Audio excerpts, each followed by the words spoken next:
Hello everyone and welcome to another video with Mr. Math. Today we're solving a definite integral and we have the integral from -1 to 0 of 2x minus 1 dx. Okay, let's remember a rule. The integral from a to b of the function f of x dx is equivalent to the original, also called the primitive function evaluated on b, minus the original function evaluated on a. This function f, let's remember, it's called the original function.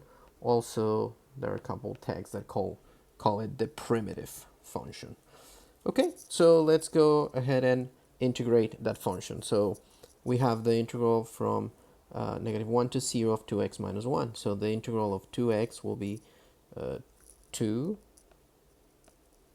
times x squared over 2 minus x. We don't need a constant of integration, and this will be evaluated from -1 to 0.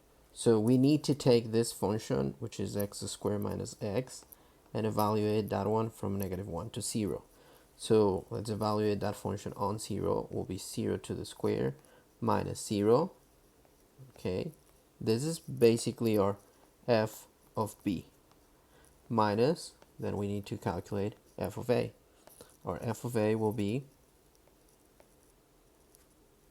-1 to the square minus -1. Okay, this part here becomes just 0, and then we have -1 to the square is 1, negative times negative is positive, that will be 1, and we have as an answer -2.